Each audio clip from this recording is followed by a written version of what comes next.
स्वागत नहीं करोगे हमारा। So welcome welcome welcome everyone to this amazing revision video, जहां हम एक नहीं, दो नहीं, तीन तीन छोटे छोटे टॉपिक रिवाइज करेंगे सर। तीन की शक्ति, हाँ तीन की शक्ति सर। तो हम इंडेस 8 प्लस इंडेस 10 प्लस इंडेस 37 रिवाइज करेंगे। हम इन दोनों में कंसेप्ट के साथ साथ क्वेश्चंस भी रिवाइज करेंगे। ऑफ कोर्स छोटे से इंडेस है, लेकिन इन तीनों टॉपिक में कुछ कुछ ऐसे क्वेश्चन है जिसमें बच्चों को डिफिकल्टी फेस होती है। शायद आप अकेले रिवाइज करने बैठोगे तो आपको भी शायद डिफिकल्टी हो, तो टेंशन मत लो, भाई आया है, इतना प्यारा प्यारा रिवीजन वीडियो आपको देकर जाएगा, ठीक है। तो इसके अंदर हम सब कुछ रिवाइज करेंगे, कंसेप्ट प्लस क्वेश्चन, जो अपनी खास बात है वो तो अपन करेंगे ही। उसके अलावा जब मैं आपको क्वेश्चन रिवाइज कराऊंगा तो क्वेश्चन का मैं सोल्यूशन अपने फॉर्मेट में बोर्ड नोट्स पर लिखाता हूं। वो बोर्ड नोट्स को मैं टेलीग्राम पे अपलोड कर दूंगा मेरे टेलीग्राम चैनल के ऊपर, ठीक है। लिंक डिस्क्रिप्शन बॉक्स में ज्वाइन कर लेना। उसके अलावा ऐसे ही बहुत सारे यूजफुल रिवीजन वीडियोस और बहुत सारी चीज़ें मेरे यूट्यूब पे मैं अपलोड करता हुआ चलता हूँ, तो आप इसको सब्सक्राइब करके रख सकते हो, आपके लिए हेल्पफुल होगा। जब सीए बन जाओगे तो बाद में अनसब्सक्राइब कर देना, ठीक है। उसके अलावा जितने भी मैंने रिविजन आपके लिए अपलोड किए हैं, लेटेस्ट हो या जो भी पुराने रेफर करने हो, मैंने इसकी एक प्लेलिस्ट बना रखी है आपके लिए।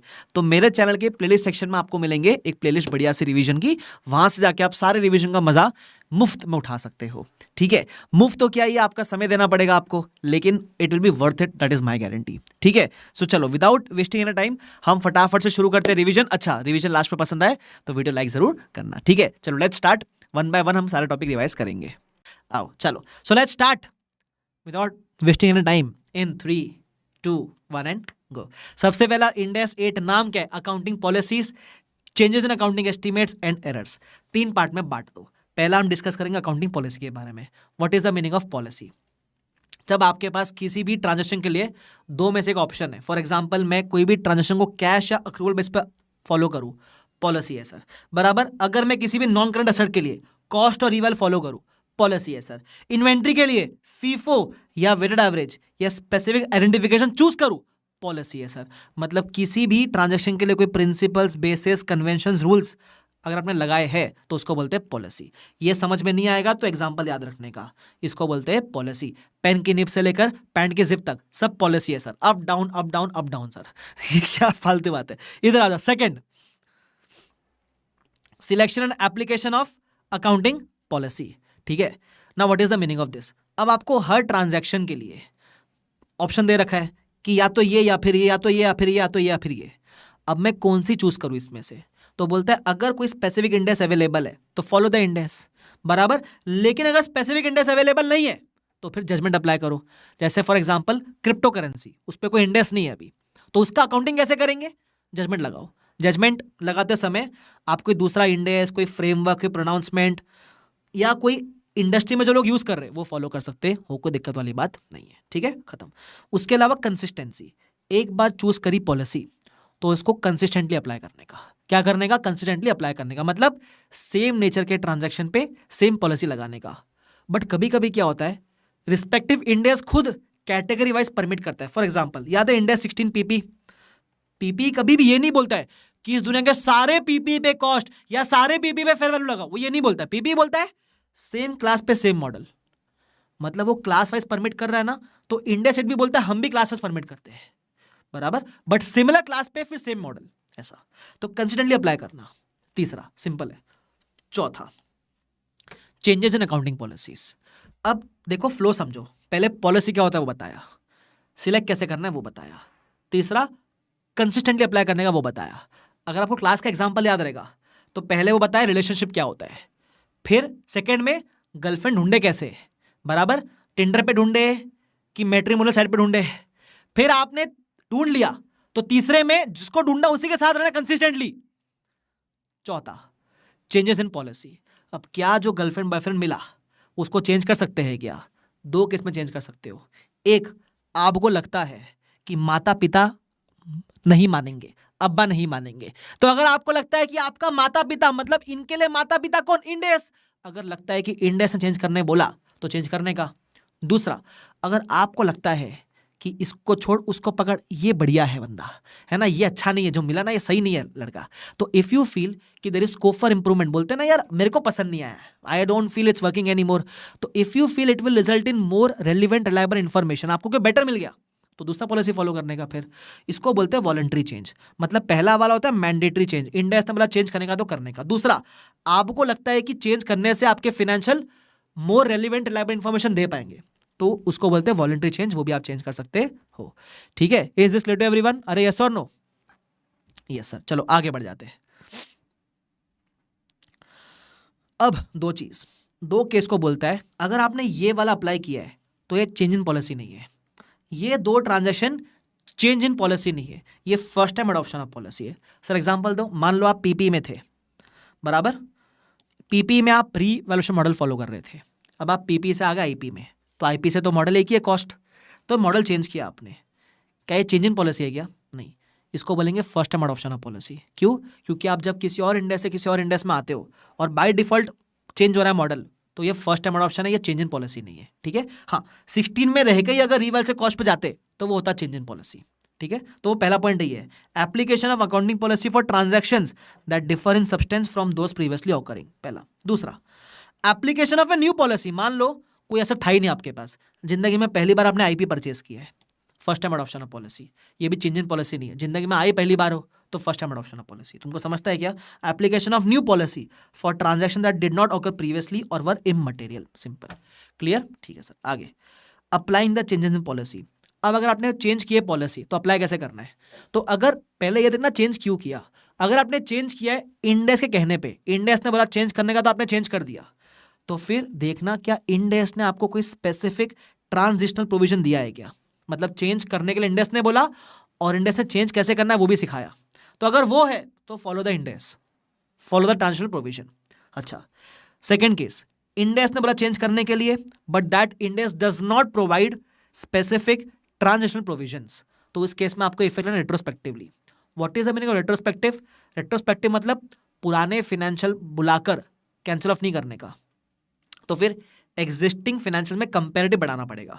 तो एग्जिस्टिंग फाइनेंशियल में आप दोगे करंट ईयर का, प्रीवियस ईयर का, और साथ में देना पड़ेगा प्रीवियस ईयर के डे 1 का। Very good, opening balance sheet, बहुत बढ़िया, ये देनी पड़ेगी आपको।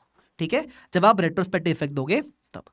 तीसरा, अगर आपने वॉलंटरी चेंज किया, वॉलंटरी मतलब याद है दो तरीके से चेंज कर सकता अपन, एक तो इंडेक्स ने बोला तब, या फिर it will result in more relevant liable information. तो अगर आपने ये वाला मान के चेंज किया है, बराबर, उसको बोलते हैं वॉलंटरी चेंज, तो इस केस में आपको इफेक्ट देना पड़ेगा रेट्रोस्पेक्टिवली।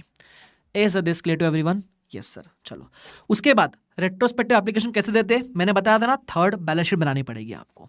क्लियर है वाला पार्ट? ठीक है। अच्छा, एक और चीज, सपोज किसी ट्रांजेक्शन पे कोई इंडेक्स नहीं था, ठीक है, तो आपने क्या फॉलो किया रहेगा, कोई प्रोनाउंसमेंट वगैरह फॉलो किया रहेगा। अब उसमें अमेंडमेंट आ गया तो आपको भी चेंज करनी पड़ेगी पॉलिसी। मान लो क्रिप्टो के लिए पहले आप कॉस्ट फॉलो कर रहे थे, कॉस्ट मॉडल, अब प्रोनाउंसमेंट में आया चेंज, आपने अमेंडमेंट किया और आपने फेयर वैल्यू मॉडल पे लाया, तो इसको वॉलंटरी चेंज बोलेंगे। तो इसका मतलब इस चेंज का इफेक्ट भी आपको रेट्रोस्पेक्टिव लेना पड़ेगा, ध्यान रखना प्लीज। आगे, कभी कभी होता है, अच्छा ये रेट्रोस्पेक्टिव इफेक्ट कैसे लेते हैं वो मैं क्वेश्चन में करवाऊंगा, टेंशन मत लो, वो क्वेश्चन जब कराऊंगा नंबर वाले तो मजा आएगा आपको करने में। अगला, लिमिटेशन ऑफ रेट्रोस्पेक्टिव एप्लीकेशन। कभी कभी रेट्रोस्पेक्टिव एप्लीकेशन करना बड़ा इम्प्रैक्टिकेबल होता है, तो उस केस में जैसे मान लो मेरी कंपनी 20 साल से थी, अब मैंने इन्वेंट्री का मॉडल चेंज किया, तो मैं 20 साल पुरानी इन्वेंट्री थोड़ा चेंज कर पाऊंगा, तो जब से प्रैक्टिकेबल है तब से अप्लाई कर देना फिर उस केस में। ठीक है, और अगर कुछ भी चेंज किया है तो ये सब डिस्क्लोज कर देना, nature of change, reason for change, effect on current and prior years, if retrospective is impracticable disclose the reason. और एक और लास्ट चीज, ये एमसीक्यू के काम का है, अगर कोई नया इंडेक्स आने वाला है, अब तक आया नहीं है, मतलब ड्राफ्ट रेडी है बट इशू नहीं हुआ है, तो अगर उस इंडेक्स का आपको इम्पैक्ट है तो डिस्क्लोज करना पड़ेगा this fact along with the possible impact. वापस से सपोज मान लो इंडेक्स 117 आने वाला है, मान लो, ठीक है, तो अगर अब तक आया नहीं है ये, बट अगर आ गया तो आप पे कुछ इंपैक्ट रहेगा, यस, तो इसका fact along with possible impact बताना पड़ेगा आपको डिस्क्लोजर के अंदर। ये क्या था आपका, ये था पॉलिसी के बारे में। ठीक है, बड़ा सिंपल है, इसमें अगर सम अप करूँ, ध्यान क्या रखना है आपको, चेंज किया तो रेट्रोस्पेक्टिव इफेक्ट देना है। ठीक है, खत्म। आगे, अकाउंटिंग एस्टीमेट। अकाउंटिंग एस्टीमेट मतलब जिधर जिधर मॉनिटरी जजमेंट इन्वॉल्व है, कोई कैलकुलेशन में जजमेंट ले रहे हो, उसको बोलता है अकाउंटिंग एस्टीमेट, बराबर। एस्टीमेट का एग्जांपल दो sir, warranty obligation, bad debt estimate करना, डेप्रीसिएशन भी एस्टीमेट है, ध्यान रखना, as per ind AS 8 depreciation का method is estimate, useful life, residual value, ये सब एस्टीमेट्स है, बराबर। तो जहां जहां एस्टीमेट है वहां अपन कभी चेंज की बात भी कर सकते हैं। तो क्या एस्टीमेट चेंज हो सकता है? The answer is yes. 3 case में, या तो नया इंफॉर्मेशन आया, या फिर और मोर एक्सपीरियंस आया, या फिर नया डेवलपमेंट आया। But the main point is, अगर चेंज हुआ एस्टीमेट तो अनलाइक अकाउंटिंग पॉलिसी, इसका प्रोस्पेक्टिव इफेक्ट हो गया, मतलब पुराना को चेंज नहीं करने का, आने वाले साल का चेंज करने का। ठीक है, ध्यान रखना। अदर इंपॉर्टेंट पॉइंट्स एस्टीमेट के अंदर, सबसे पहला, can change in estimate be related to prior periods? Estimate का इफेक्ट प्रोस्पेक्टिव जाता है, रेट्रोस्पेक्टिव नहीं। कोई गलती नहीं है ये एस्टीमेट चेंज करना, तो ये प्रायर पीरियड आइटम नहीं है। ठीक है, दूसरा, change in the basis of measurement, मतलब किसी भी पीपी को कॉस्ट पे रखूं कि रिवाल्व पे रखूं, उसको बोलते हैं बेसिस ऑफ मेजरमेंट। ये चेंज करना पॉलिसी के एस्टीमेट है, याद है ये पॉलिसी के एग्जांपल में था, तो ये पॉलिसी होती है। तीसरा, when it is difficult to distinguish between a policy and a change in estimate, अगर डिस्टिंग्विश नहीं कर पा रहे हो तो हमेशा चेंज इन एस्टीमेट ही मानना, उसको चेंज इन एस्टीमेट ही मानना। क्लियर है वाला पार्ट क्या? यस सर, आगे बढ़ जाते हैं, आगे आ जाओ। उसके बाद एरर्स, तीसरा पॉइंट। देखो 3 पार्ट था ना इसका, एक पॉलिसी था, एक एस्टीमेट था और एक एरर था। अब एरर की बात करते हैं। एरर मतलब क्या? गलती थी प्रीवियस ईयर की या उसके पहले की, आज मालूम पड़ी। एरर्स और ओमिशंस और मिस स्टेटमेंट्स इन वन और मोर प्रायर पीरियड्स, जो अपने को आज मालूम पड़ा, उसको बोलते हैं एरर। ठीक है, अच्छा, करंट ईयर की गलती करंट ईयर में मालूम पड़ गई तो वो एरर नहीं है भाई, तुम समझ रहे हो क्या? हाँ। अब आएगा टाइप्स ऑफ एरर्स, याद मत रखना, सिंपल है, पढ़ के निकल जाना। मैथमेटिकल मिस्टेक बराबर मिस्टेक इन अप्लाइंग पॉलिसी, जैसे कोई असेट लायबिलिटी को ऑफसेट नहीं कर सकता, आपने ऑफसेट कर दिया। मिस इंटरप्रिटेशन ऑफ फैक्ट्स, कोई एडजस्टिंग का माने नॉन एडजस्टिंग वगैरह वगैरह। ओमिशन, रिकॉर्ड करना भूल गए। फ्रॉड, चीटिंग, चोरी वगैरह, वो सब रिकॉर्ड नहीं किया आपने, उसको बोलते हैं एरर्स। अब अगर एरर है तो क्या करने का? तो सिंपल, एरर का भी होता है retrospective effect, but opening balance sheet बनाए क्या, दैट इज द क्वेश्चन। देखो एरर का होएगा कौन सा इफेक्ट? Retrospective effect. लेकिन क्या ओपनिंग बैलेंस शीट बनाए क्या? तो इसके लिए पहले पूछने का, एरर प्रीवियस ईयर का है या प्रीवियस ईयर के पहले का है। अगर एरर प्रीवियस ईयर का है तो प्रीवियस ईयर के फाइनेंशियल में कर देना एडजस्ट, ओपनिंग बैलेंस शीट देने का जरूरत नहीं है। लेकिन अगर एरर प्रीवियस ईयर के पहले का है तो फिर आपको ओपनिंग बैलेंस शीट देना पड़ेगा पहला। अब इसमें एक और चीज आती है, कभी कभी एरर होता है सिर्फ क्लासिफिकेशन का, इसके लिए अलग से डिस्कशन है। जो ऊपर की मैंने एरर की बात की वो बाकी सारे एरर्स एक्सेप्ट क्लासिफिकेशन। अब अगर एरर क्लासिफिकेशन का है तब हम क्या करेंगे? तो क्लासिफिकेशन का एरर कब का ये देखना, अगर क्लासिफिकेशन का एरर प्रीवियस ईयर का है लेकिन प्रॉफिट एंड लॉस के आइटम का है। अगर क्लासिफिकेशन का एरर प्रॉफिट लॉस के आइटम का है तो ओपनिंग बैलेंस शीट देने का जरूरत नहीं है। लेकिन क्लासिफिकेशन एरर अगर बैलेंस शीट के आइटम का है तो फिर even if it is a previous year आपको ओपनिंग बैलेंस शीट देना पड़ेगा। तो ये आप ध्यान रखना, ये मतलब एरर को 2 पार्ट में बांट दो, एक क्लासिफिकेशन के एरर, एक बाकी सारे एरर्स। तो पहले क्लासिफिकेशन का देखना, तो ये लगाना, अगर क्लासिफिकेशन का पेरेंट में है तो प्रीवियस ईयर में दे दो, ओपनिंग देने का जरूरत नहीं है। क्लासिफिकेशन का एरर बैलेंस शीट में तो ओपनिंग देना पड़ेगा। बाकी सारे एरर्स में अगर एरर प्रीवियस ईयर का है तो ओपनिंग नहीं देंगे, प्रीवियस ईयर के पहले का है तो ओपनिंग बैलेंस शीट देना पड़ेगा। काम का है ये चीज। ठीक है, this completes the discussion of Ind AS 8 conceptually. ठीक है, लेकिन सर हम तो सिर्फ कंसेप्ट नहीं पढ़ते ना सर, हम तो अच्छे बच्चे, राजा बेटा है हम लोग, तो हम तो क्वेश्चन भी करेंगे। बोलो क्या करेंगे? क्वेश्चन कराएंगे। इधर आओ। अच्छा, एक इलस्ट्रेशन नंबर 9 है, अच्छा क्वेश्चन है, सुनना क्या बोलता है। मैं समराइज करता हूं। पहले हम एक धंधे में थे जिधर हम कारपेट बेचते भी थे और फिट भी करते थे, और पहले हम रेवेन्यू कारपेट फिट करने के बाद बुक करते थे। ठीक है, अब क्या हुआ? अब मैंने ना फिटिंग वाला काम बंद कर दिया, अब मैं सिर्फ कारपेट बेचता हूं। तो क्योंकि मैं कारपेट बेचता हूं तो अब मैं रेवेन्यू कारपेट के सेल पे बुक कर लेता हूं। वापस से, पहले मैं सेल और फिट दोनों करता था तो रेवेन्यू फिटिंग के बाद बुक करता था। अब मैं सेल करता हूं, फिटिंग करना बंद कर दिया मैंने, तो मैं रेवेन्यू फिटिंग के बाद बुक कर लेता हूं। क्या ये चेंज इन पॉलिसी है क्या? नहीं, ये first time adoption of policy है। क्यों? क्योंकि आपने नेचर ऑफ बिजनेस चेंज किया है, उसकी वजह से रेवेन्यू बुकिंग चेंज हो गया, तो ये चेंज इन पॉलिसी नहीं है। इट इज जस्ट लाइक आप पीपी से आईपी में आए और मॉडल चेंज हो गया, तो ये फर्स्ट टाइम अडॉप्शन है, चेंज इन पॉलिसी नहीं है। अच्छा, आप अगर धंधा चेंज नहीं करते, मान लो पहले भी सेल फिट अभी भी सेल फिट, और फिर ये चेंज होता तो चेंज इन पॉलिसी बोलते हैं। हो, ध्यान रखना, अच्छा क्वेश्चन। उसके बाद बढ़िया वाले क्वेश्चन करवा रहा हूं, इलस्ट्रेशन नंबर 17। देख लो क्या बोलता है, बढ़िया क्वेश्चन है ये। बोलता है हम फीफो से वेटेड एवरेज चूज करने वाले हैं, मतलब आप मेथड चेंज कर रहे हो इन्वेंट्री वैल्यूएशन का, चेंज इन पॉलिसी है, रेट्रोस्पेक्टिव इफेक्ट जाएगा, ठीक है। 3 साल का इंपैक्ट दिया हुआ है, करंट ईयर, प्रीवियस ईयर, उसके पहले का। तो इसका मैंने आपको एक सिंपल तरीका बताया था, आप इस केस में ना ये बना लिया करो profit and loss trading account. जैसे प्रीवियस ईयर के पहले का मैं बात करूँ, सबसे पहले जो साल है, अगर मेरा स्टॉक बढ़ेगा 10 मिलियन से तो मेरा जीपी बढ़ेगा 10 मिलियन से। अब यहाँ का स्टॉक बढ़ा 10 मिलियन से तो यहाँ का ओपनिंग बढ़ेगा 10 मिलियन से। और उस साल का अगर आप देखोगे तो स्टॉक में इंक्रीमेंट हुआ 15 मिलियन, तो मेरा क्लोजिंग स्टॉक बढ़ेगा 15 मिलियन से। तो जीपी पे कितने का इंपैक्ट आएगा? 5 मिलियन का। यहाँ का क्लोजिंग बढ़ा 15 से तो यहाँ का ओपनिंग बढ़ेगा 15 से। और करंट ईयर में आपका increasing closing stock was 20 million, तो यहाँ लिखा 20 मिलियन, जीपी का इंपैक्ट आया 5 मिलियन। ये आप लिख के रखना पहली चीज़। ये मेरा रफ वर्क है। अब इन्होंने एक्सट्रैक्ट देकर रखा है प्रॉफिट एंड लॉस का, इसमें क्या चेंज आएगा? क्या रेवेन्यू होएगा चेंज इसकी वजह से? द आंसर इज नो, सिर्फ सीओजीएस चेंज होएगा।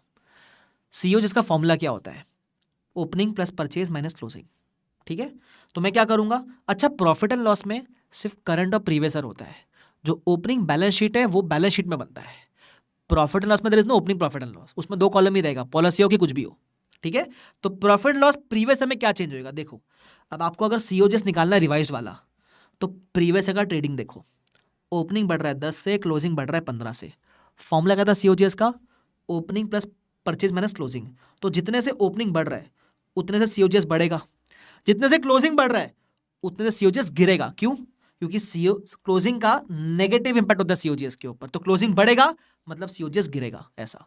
तो उस हिसाब से प्रीवियस ईयर का आया सीओजीएस 159, सिमिलरली करंट ईयर का सीओजीएस निकालोगे 173 प्लस जितना भी ओपनिंग बढ़ा वो 15, जितना भी क्लोजिंग बढ़ा माइनस, तो यह आ गया आपका सीओजीएस करंट ईयर का। प्रॉफिट चेंज होएगा, एक्सपेंस वोंट चेंज, प्रॉफिट आपका आ जाएगा नया वाला, ठीक है। अब हमें क्या करूंगा, आपको रिटेन अर्निंग्स दिया हुआ है डे 1 के प्रीवियस ईयर का। अब रिटेन अर्निंग्स मतलब SOCE, statement of changes in equity, ये आपका opening of previous year of day 1 से ही बनेगा। प्रीवियस ईयर का जो डे 1 का ओपनिंग है वहां से बनेगा ये, तो ये आपको वही दिया हुआ है 423। तो जब SOCE बनाओगे तो कैसे बनाओगे? पहले आप लिखोगे 423, क्या प्रीवियस ईयर के पहले क्या कोई इफेक्ट है क्या? है ना, एक ट्रेडिंग अकाउंट जो इसका इफेक्ट किधर भी आया नहीं, ये 10 मिलियन का जो जीपी का इंक्रीज है, तो पहले आप प्रीवियस ईयर के ओपनिंग में 10 मिलियन ऐड करोगे, ये हो गया, तो आपको मिला प्रीवियस ईयर का रीस्टेटेड प्रॉफिट। फिर आप प्रीवियस ईयर का प्रॉफिट ऐड करना 63, फिर आप करंट का ऐड करना 73, आपको मिल गया लेटेस्ट टकाटक प्रॉफिट, खत्म। सबको समझाए वाला पार्ट क्या? यस। चलो आगे बढ़ते हैं। इलस्ट्रेशन नंबर 18, इलस्ट्रेशन नंबर 18 शानदार क्वेश्चन है, प्लीज ध्यान से देखना। क्या बोलता है? Cherry Limited discovered that some products had been sold during 13-14 one incorrectly included in the inventory at 6500। Sale कर लिया आपने, लेकिन स्टॉक में अभी पड़ा है वो, मतलब स्टॉक में पड़ा मतलब स्टॉक के अमाउंट में पड़ा है वो। That means your previous year का closing stock is inflated, previous year का क्लोजिंग स्टॉक इज इन्फ्लेटेड, और अगर प्रीवियस ईयर का क्लोजिंग इन्फ्लेटेड है तो करंट ईयर का भी ओपनिंग होगा इन्फ्लेटेड। तो इसका इंपैक्ट क्या रहेगा? देख लो, इधर मैंने लिख के दिया हुआ है। अगर आपका प्रीवियस ईयर का स्टॉक इज इन्फ्लेटेड तो स्टॉक गिराना पड़ेगा ना अपने को, स्टॉक गिराना पड़ेगा।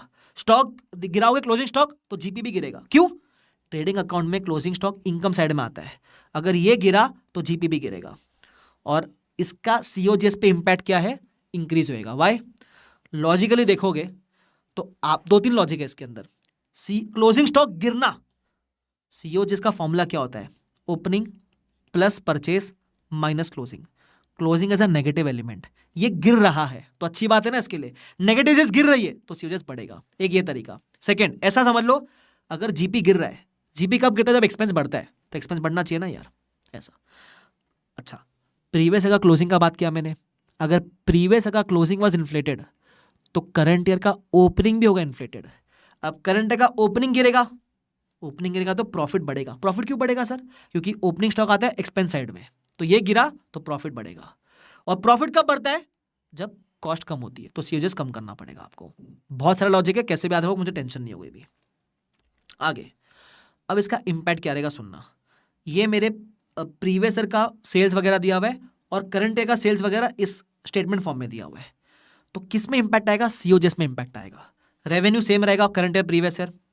अब मैं प्रीवियस ईयर की बात करता हूँ, मैंने क्या बोला? प्रीवियस ईयर में सीओजीएस बढ़ना चाहिए तो बढ़ा दूंगा, करंट ईयर में सीओजेस गिरना चाहिए तो गिरा दूंगा, बस। रिवाइज प्रॉफिट मिल रहा, टैक्स कर देना मैं 30%, नया वाला पैट मिल जाएगा। अब इसमें क्योंकि आपको ये भी दे रखा है नंबर ऑफ शेयर्स, तो you can also compute EPS, तो नंबर ऑफ शेयर्स से डिवाइड करोगे तो ईपीएस आपको मिल जाएगा इधर, खत्म कहानी। क्लियर? अब ये आपका क्या हो गया, ये आपका हो गया प्रॉफिट एंड लॉस। अब सेम बात करेंगे एसओसीई की। एसओसीई में equity capital, other equity, total, ठीक है। तो ये क्योंकि सिर्फ एरर था और ये एरर प्रीवियस ईयर का था, तो यहाँ ओपनिंग बैलेंस शीट वगैरह की बात नहीं आएगी, ठीक है। तो कैपिटल लिखा, ओपनिंग लिखा प्रीवियस ईयर का, फिर प्रीवियस ईयर का नया वाला प्रॉफिट लिखा और करंट ईयर का नया वाला प्रॉफिट लिखा, बस टोटल वैल्यू मिल जाएगी आपको, कहानी खत्म इसकी, सिंपल है।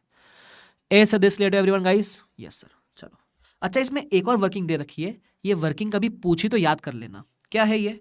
इसमें ना प्रीवियस ईयर में हर एक अमाउंट से कंपेयर करके इंक्रीज डिक्रीज निकाला गया है। फॉर एग्जांपल इसमें क्या है, सपोज सीओजीएस की बात करें तो सीओजीएस अपना कितना था प्रीवियस ईयर में, अपने को आया 60, क्वेश्चन में कितना दिया हुआ है, क्वेश्चन में दिया हुआ है अपना इधर 53,500, कितना फर्क है 53,500, इसमें दिया हुआ है अपने को आया 60, फर्क है 6,500 का, तो वो लिखा है 6,500। साइन वगैरह इग्नोर कर सकते हो आप, बट डिफरेंस निकालना। जैसे इनकम टैक्स की बात करो, इनकम टैक्स क्वेश्चन में दिया हुआ है प्रीवियस में 6,000, अपने को आया 4,050, डिफरेंस। तो वो कभी मांगा डिफरेंस तो निकाल के दे देना वर्किंग। तो प्रीवियस ईयर में जितने भी आइटम्स थे सबों को क्वेश्चन वाले अमाउंट और अपने को जो आंसर अमाउंट है उससे कंपेयर करना और डिफरेंस निकाल लेना, सिंपल, और कुछ है नहीं इसके अंदर, ठीक है। चलो डन। इलस्ट्रेशन 19 जस्ट एक बार पढ़ लेना, सिंपल है वो, कुछ है नहीं उसके अंदर, 19 पढ़ लेना एक बार। उसके बाद question number 2 also just read, 19 और 2 जस्ट रीड, थियरी क्वेश्चन है। ओहो देखो वो आ गया, इस चैप्टर का सबसे शानदार क्वेश्चन जो आरटीबी नवंबर 23 में आया था। अगर आपको ये क्वेश्चन नहीं याद आता तो नवंबर 23 का वीडियो जाकर देख लेना, मैंने आरटीबी डाली हुई है यूट्यूब के ऊपर। बट अगर पहले किया हुआ है और भूल चुके हो तो टेंशन मत लो, याद दिलाता हूं मैं क्या था इसके अंदर, ठीक है। इसमें बहुत सारी चीजें एक साथ आती है तो मजा आएगा करने में, इसको शांति से करवाऊंगा ताकि अच्छे से हो जाए। आ जाओ इधर। In its financial statements for the year ended 31 March 12 Y reported 73,500 revenue, ठीक है। कॉस्ट ऑफ सेल्स जितना दिया हुआ है, इनकम टैक्स दिया हुआ है, रिटर्न अर्निंग्स दिया हुआ है, एंड वो सब बाकी सब कुछ दिया हुआ है, ठीक है। इन 12-13 after the 11-12 financial were approved for issue, why discovered that some products sold in 11-12 were incorrectly included in the inventory? मैं बोलूँ ये exactly सेम है जो आपने जस्ट अभी क्वेश्चन किया। अरे ये जो क्वेश्चन किया आपने 6,500 वाला, सेम चीज़ है ये, ठीक है। तो इसमें तो सेम ही है कि प्रीवियस ईयर का आपका क्लोजिंग स्टॉक इज इन्फ्लेटेड तो गिराओ, प्रीवियस ईयर का क्लोजिंग है इन्फ्लेटेड तो करंट ईयर का ओपनिंग भी होगा इन्फ्लेटेड तो वो कराओ। तो मैंने यहाँ तो पहले वो कर लिया, देखो मैंने यहाँ बहुत सारी वर्किंग्स बनाई हुई है, इधर देख लो एक बार। ये मैंने वर्किंग नंबर बनाया एरर के लिए, प्रीवियस ईयर में क्लोजिंग गिरेगा, जीपी गिरेगा, सीओजेस बढ़ेगा, जस्ट अभी यही किया। करंट ईयर में ओपनिंग गिरेगा, जीपी बढ़ेगा, सीओजेस गिरेगा, ये अभी किया ना अपन ने। तो इसका ये ध्यान रखना एक पहला चीज। तो इसका इंपैक्ट किधर आएगा, सीओजेस में आएगा, वो ले लेंगे अपन। दूसरा तो ये तो सेम है। सेकंड पे आओ, 12-13 Y changed its accounting policy. Accounting policy change किया तो रेट्रोस्पेक्टिव इफेक्ट, ठीक है। For measurement of investment in associates from cost model to reval model, it acquires its only investment for ₹3,000 many years ago. इन्होंने 3,000 रुपए में acquire किया था, ठीक है sir. The associates equity is not traded on the security exchange. Fair value of the investment was determined reliably using an appropriate valuation. 31st March 13 25,000, 11-12 20, 10-11 18,000. अब जब retrospective application है तो 3 कॉलम बनेंगे, करंट ईयर, प्रीवियस ईयर और previous year के पहले वाला column, opening balance sheet of previous year. अब करना कैसे, सुन लो इधर मेरी बात। सबसे पहले मैं चेंज इन पॉलिसी की बात कर रहा हूँ, from cost to revaluation, retrospective impact. मेरा पहले खरीदा कितने में था, 3,000 रुपए में, बराबर। और प्रीवियस ईयर के पहले फेयर वैल्यू क्या निकल कर आई, 18,000। तो 3,000 माइनस 18,000, गेन कितने का आया, 15,000 का गेन आ गया, याद रखना है गेन। उसके बाद आपकी वैल्यू 18,000 हो गई। 18 के बाद नेक्स्ट ईयर वो हो गए 20, तो और कितने से बढ़ा, 2,000 से। तो प्रीवियस ईयर में 2,000 रिकॉर्ड किया। अच्छा 20 से हो गए 25, तो 5,000 से बढ़ा, तो करंट ईयर में 5,000 रिकॉर्ड किया। ये मैं सिर्फ वर्किंग नोट बना रहा हूं, इसका इंपैक्ट कैसे लेना है सिखाऊंगा बाद में। अरे यस और नो, यस सर। चलो नेक्स्ट, एक सेकंड रुकना भाई। हाँ ये हो गया अपने पॉलिसी का इम्पैक्ट। अगला एस्टीमेट। एस्टीमेट का चेंज हुआ तो प्रोस्पेक्टिव इम्पैक्ट लेते हैं आगे। On 31 March 13 as a result of usages improved lubricants Y reassess the life from 4 years to 7 years। पहले लाइफ 4 साल थी, अभी लाइफ 7 years है। अब इसमें एक थोड़ा सा मिस्टेक है इसे द्वारा, मैं बताऊंगा उसमें क्या है। Machine as depreciated on SLM to a nil value it acquired for 6,000 on 1 April 10। अब हुआ क्या सुनना, आपने 2010 में एक्वायर करी मशीन, लाइफ पहले 4 साल थी, तो पहले मैंने एज पर 4 years किया डेप्रिशिएट, तो 10-11 में कितना आया, 1500 का डेप्रिशिएशन आया बराबर। फिर मैंने 31 मार्च 11 में भी किया एज पर वैसे डेप्रिशिएट, तो कितना बचा 3000। अब ये जो लाइफ रीअसेस हुई है ये आपने ईयर के एंड पे रीअसेस किया है ना, तो एक्चुअली इस रीअसेस का इंपैक्ट प्रोस्पेक्टिव होना चाहिए, मतलब इन द ईयर 13-14 में आपका चेंज होना चाहिए डेप्रिसिएशन, बट इन्होंने ऐसा नहीं किया है, इन्होंने चेंज किया डेप्रिसिएशन फॉर द ईयर 12-13, तो इन्होंने लाइफ चेंज का इंपैक्ट 12-13 से ले लिया है, ध्यान रखना ये। तो ये मैं अभी ऐसे नहीं किया, तो बता रहा हूं मैं कैसे किया हुआ है। ऑल्टरनेटिवली आप 13-14 से भी इंपैक्ट ले सकते थे, ठीक है। तो इन्होंने क्या किया, इन्होंने लाइफ चेंज हो गई, अब लाइफ कितनी 7 years हो गई ना, बट वो 7 years टोटल लाइफ थी, 7 में से 2 साल बीत चुके हैं, तो बची कितनी 5 years। तो आप क्या करना 5 years के हिसाब से करना डिप्रिशिएट फॉर द ईयर 12-13। अब इन्होंने क्या माना है, इन्होंने एस्टीमेट के साथ गलती भी मानी कंपनी की। उन लोग को लगता है कि कंपनी ने 1500 चार्ज कर दिया है, जबकि चार्ज 600 करना चाहिए था, ठीक है। तो अब करे क्या सर, ये तो वर्किंग तो निकाल लिया आपने, तुमको समझा है वर्किंग वगैरह, ये समझ गया। अब इंपैक्ट क्या ले, अब आपको क्वेश्चन में फर्स्ट पॉइंट में दिया हुआ था ना, revenue, cost of sales, income tax expense, retain earnings वगैरह, इसमें इंपैक्ट लेना। देख लो कैसे, सेल्स वोंट चेंज, सबसे पहले COGS वो जो इन्वेंट्री का इंपैक्ट है वो लिया। उसके अलावा इन्होंने क्या किया है, जो डेप्रिसिएशन है उसका इंपैक्ट भी COGS में लिया हुआ है। तो इन्होंने क्या किया है, in the current year in लोग ऐसा मानते हैं कि आपने रॉन्ग चार्ज कर दिया डेप्रिसिएशन, तो रॉन्ग वाला आप बाहर निकालोगे, बाहर करना मतलब COGS से बाहर। मैं ऐसा मानता हूं कि COGS में डेप्रिसिएशन इज इंक्लूडेड, ये बोला हुआ है क्या इन्होंने बाय द वे किधर भी, पता नहीं बोला है कि नहीं बोला, तुम ध्यान रखना बस ये बात, ठीक है। अच्छा इन्होंने बोला हुआ by the way 86,500 cost of sales including 6,500 of error and 1,500 depreciation for machine है। तो इन लोग को लगता है कि ये COGS में एरर का भी अमाउंट है, बाहर निकालो, गलत वाला डेप भी बाहर निकालो और नया प्रॉपर वाला ऐड करो, ऐसा ये ध्यान रखना। तो मैंने गलत वाला बाहर निकाला, नया वाला प्रॉपर वाला मतलब ये 600 रुपये ऐड किया। ये COGS मतलब COGS में 2 चीज़ का इंपैक्ट आया, एक आपके ये वाले एरर का बराबर और एक ये डेप्रिसिएशन वाला इंपैक्ट। ये हो गया, ग्रॉस प्रॉफिट मिला, फिर आप अदर इनकम ऐड करोगे। सर अदर इनकम में क्या आएगा, याद है मेरा चेंज किया पॉलिसी उसका इनकम, तो प्रॉफिट एंड लॉस सिर्फ करंट और प्रीवियस का बन रहा है, तो प्रीवियस और करंट ईयर की इनकम ऐड कर देना। तो देखो मैंने प्रीवियस और करंट ईयर की इनकम ऐड कर दी, टोटल आ गया PBT, टैक्स करना माइनस मिलेगा पैट। सर ये जो प्रीवियस के पहले का इंपैक्ट है वो आपके डायरेक्टली SOCE में जाएगा बराबर। वो देखो यहाँ मैंने लिया हुआ भी है, मान लो SOCE में आपको दिया हुआ है ओपनिंग रिटेन अर्निंग्स 20,000 रुपये का। सबसे पहले ये डे 1 ऑफ प्रीवियस ईयर में आप वो पुराना वाला प्रॉफिट एडजस्ट करोगे, था ना 15,000, वो एडजस्ट करोगे नेट ऑफ टैक्स, तो नेट ऑफ टैक्स लेने का 10,500 बराबर, तो ये आपका आ जाएगा। फिर बस प्रीवियस का प्रॉफिट ऐड करना, करंट का प्रॉफिट ऐड करना, इससे आपको आंसर मिल जाएगा। A question which definitely requires writing practice, single question जिधर एस्टिमेट, पॉलिसी, एरर सब कवर हो जाता है, ठीक है। तो एग्जाम में पूरा क्वेश्चन ना भी आए, टुकड़ों में बढ़ के आ सकता है ये क्वेश्चन, तो करके जाना, MCQ के लिए अच्छा क्वेश्चन है ये। इज दिस क्लियर, प्रैक्टिस लगेगी क्योंकि ये से आप ज़्यादा फेमिलियर नहीं हो, आपने शायद काफ़ी लोगों ने किया भी नहीं होगा ये क्वेश्चन, तो करके जाना, बट मैंने जितना हो सके रिवाइज करने का ट्राई आपको किया है।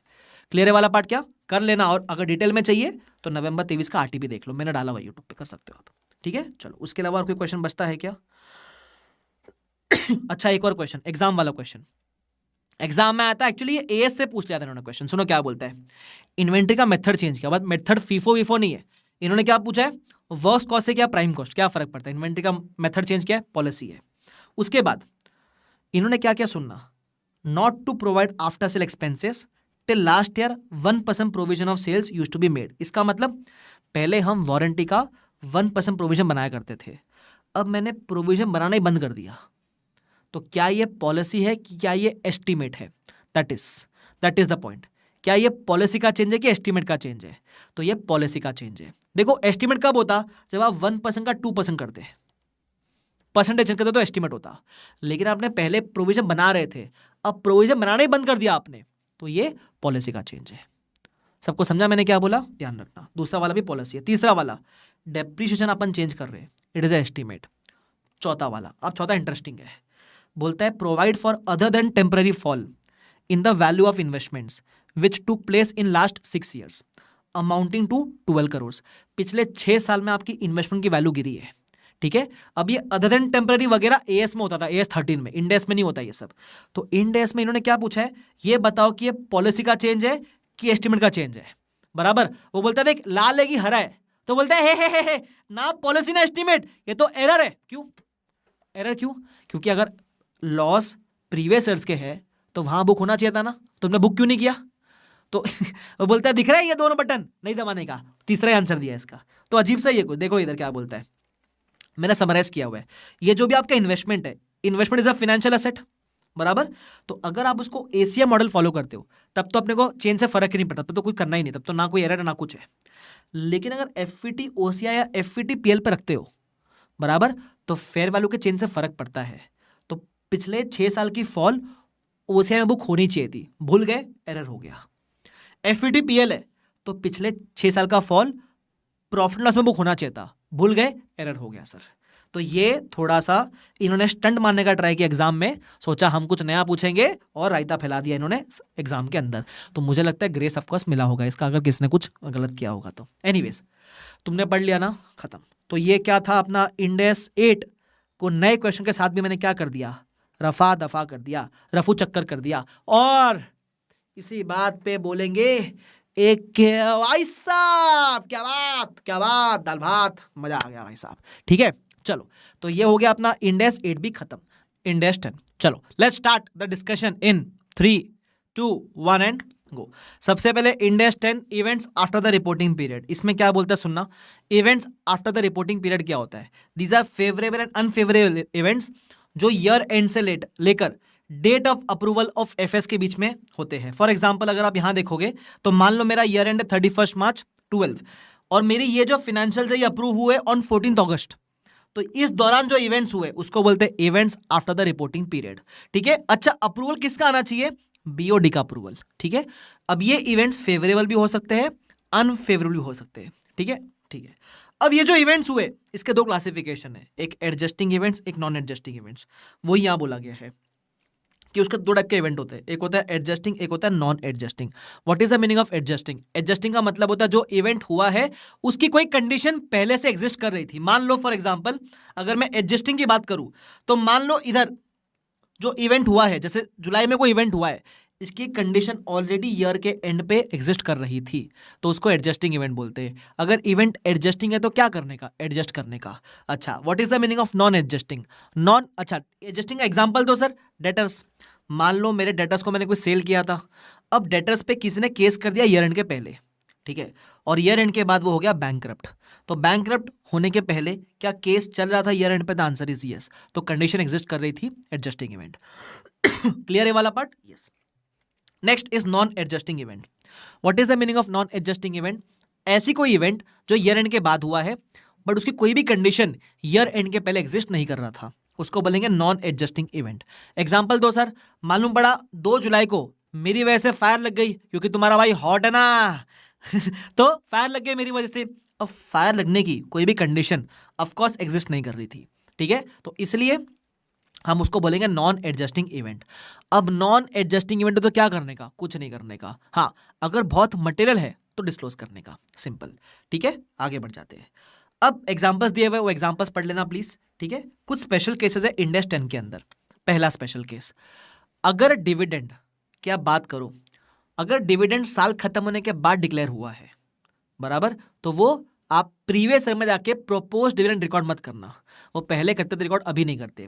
तो अगर डिविडेंड साल खत्म होने के बाद अनाउंस होकर डिक्लेयर हुआ है तो उस केस में वो लाइबिलिटी नेक्स्ट ईयर बना, करंट प्रीवियस ईयर में नहीं था, तो उसको आपसे डिस्क्लोज करोगे। देखो एग्जांपल इधर, मान लो डिविडेंड है मई में आपने डिक्लेयर वगैरह किया, तो ये नॉन एडजस्टिंग है, इसको आपसे डिस्क्लोज करोगे। दूसरा गोइंग कंसर्न, मान लो आपके यहाँ आग लग गई, आप मैंने देखा था ना 2 जुलाई को आग लग गई, लेकिन मान लो ये आग इतनी भयंकर थी कि आपकी पूरी फैक्ट्री जल के भस्म हो गई और आपका फैक्ट्री में ही मेन बिजनेस रन होता है, तो गोइंग कंसर्न अजम्पशन डाउट में आ गया ना। तो अगर ऐसा कोई नॉन एडजस्टिंग इवेंट है जिससे गोइंग कंसर्न अजम्पशन ही हिल जाए, तो उस केस में आप उसको एडजस्टिंग मानोगे और प्रीवियस ईयर के फाइनेंशियल्स को लिक्विडेशन या फिर रिलायेशन बेसिस के ऊपर बनाओगे। लेकिन अगर गोइंग कंसर्न अजम्पशन नहीं हिला है, बोलते फैक्ट्री में आग लगा तो क्या हुआ, अपना इंश्योरेंस था अपने पास, कोई टेंशन नहीं है, तो नॉन एडजस्टिंग बोलेंगे और अगर मटेरियल होगा तो डिस्क्लोज कर देंगे। सिंपल। आगे बढ़ जाते हैं। लॉन्ग टर्म लोन अरेंजमेंट, इसका लिंकेज इंड एस 1 के साथ है। ठीक है, अब इसमें क्या पढ़ना है सुन लो। लॉन्ग टर्म लोन अरेंजमेंट, इसमें क्या बोलता है बेसिकली, मान लो आपने ना लोन लिया था अप्रैल 1 को, फेब में आपने ब्रीच किया। ठीक है, मैं फर्क बताऊंगा इंडेस 10 और इंडेस 1 में फर्क भी किया। सुनना, आपने ब्रीच किया, अब नॉर्मली ब्रीच करते से अपन ग्रेस पीरियड मांगते हैं ना, उसने ब्रीच किया तो सही बट ग्रेस पीरियड नहीं मांगा, ग्रेस पीरियड मांगा ईयर एंड के बाद। अब ग्रेस पीरियड कैसा मांगा, या तो कंडीशन रिमूव करवा दी ब्रीच की, या फिर ग्रेस पीरियड मांगा मोर देन 12 मंथ्स का। ठीक है, तो इंडेस 10 बोलता है इसको आप एडजस्टिंग इवेंट मानोगे। मतलब अगर ईयर एंड के बाद ऐसा कोई इवेंट हुआ है जिससे ये लोन नॉन करंट बन गया दोबारा, तो इसको एडजस्टिंग इवेंट माना जाएगा। ठीक है, भले ही ग्रेस निकालने की कंडीशन एग्जिस्ट करे या ना करे, इसको आप एडजस्टिंग मानोगे और इसको ईयर एंड पे ही नॉन करंट दोबारा बना दोगे। ठीक है, ध्यान रखना। Is this clear? अब इंडेस 1 और इंडेस 10 में क्या फर्क हुआ? सी, इंडेस 1 में जब हम ब्रीच करते थे तो साल खत्म होने के पहले ही ग्रेस मांग लिया करते थे। यहां मैंने ब्रीच तो किया है लेकिन साल खत्म होने के बाद ग्रेस मांगा है 12 मंथ से ज्यादा का, या कंडीशन रिमूव करवाई, जो भी है। तो ये जो साल खत्म होने के बाद हुआ है ना, इसलिए वो इंडेस 10 में आ रहा है। अगर साल खत्म होने के पहले ही ग्रेस मांग लेता तो इंडेस 1 में आ जाता। ठीक है, ध्यान रखना, यही फर्क है दोनों के अंदर। That's it. उसके अलावा एक और स्पेशल केस है जो मेरे नोट्स में नहीं है, बट ये जितने भी इन्वेंट्री वाले क्वेश्चंस हैं इंडेस 10 में, उसका समरी है।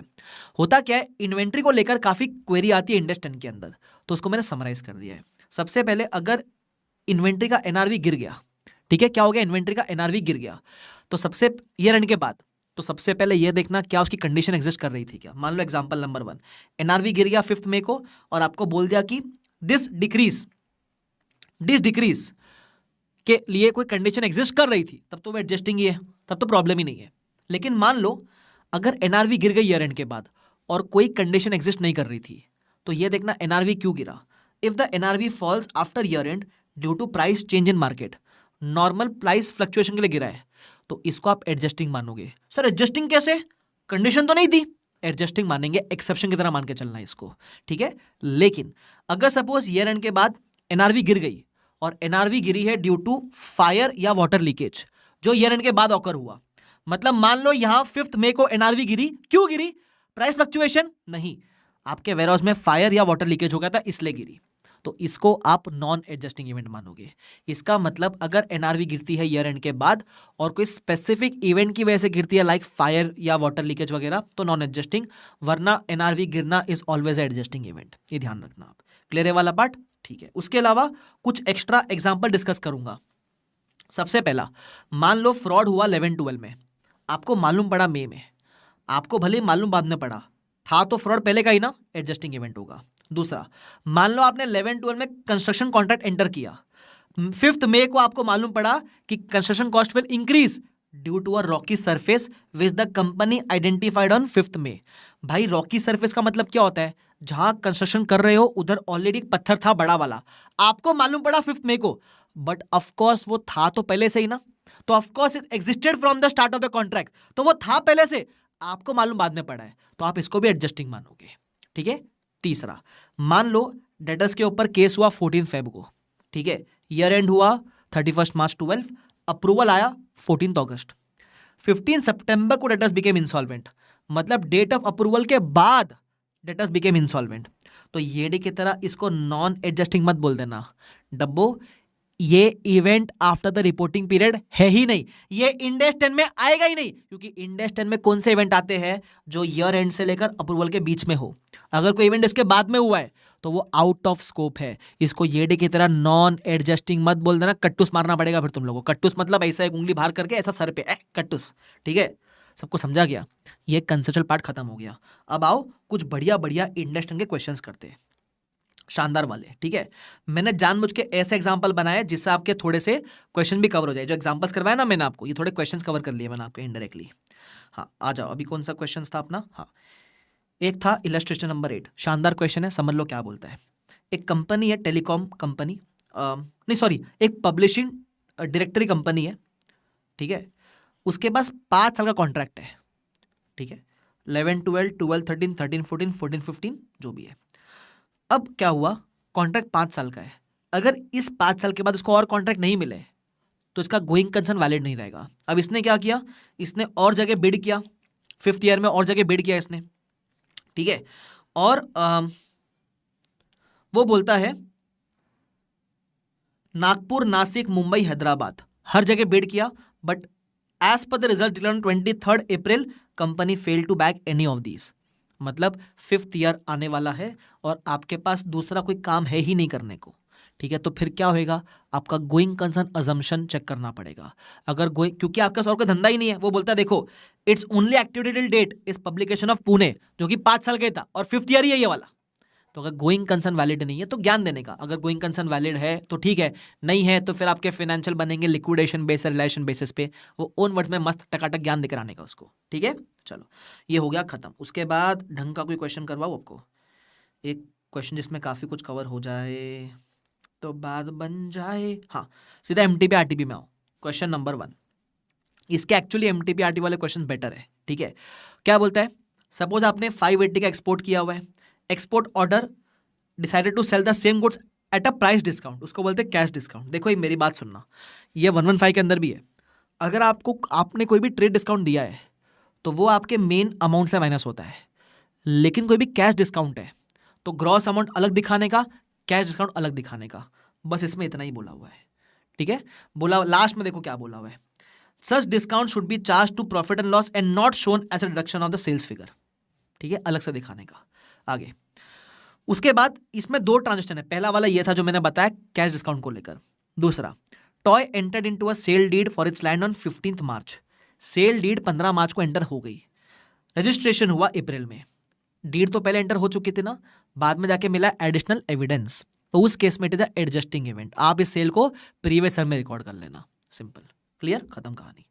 उसके बाद है क्वेश्चन नंबर 2, ये इलस्ट्रेशन है इंडेक्स 2 और इंडेक्स 10 को मिलाकर। क्या बोलता है सुनना, अपने पास कुछ इन्वेंट्री है 10 मिलियन की, एक्सपेक्टेड सेलिंग प्राइस 12 मिलियन था।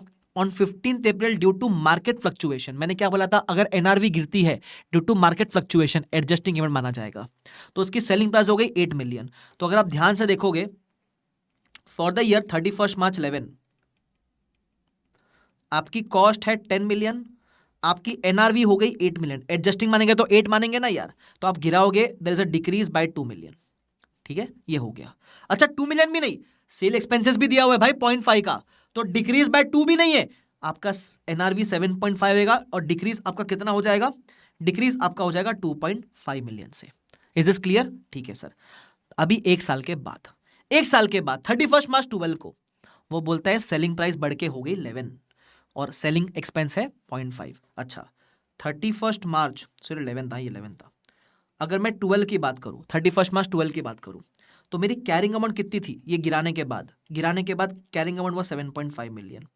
अब मेरा एनआरवी नया वाला कितना है, 10.5 है। सर 10.5 कैसा है, 11 माइनस 0.5, तो अभी इंक्रीज हुआ है 3 मिलियन से। क्या मैं इंक्रीज कर सकता हूं? हाँ रिवर्सल कर सकते हो, लेकिन जितना पहले लॉस बुक किया है उतना ही रिवर्सल कर सकते हो।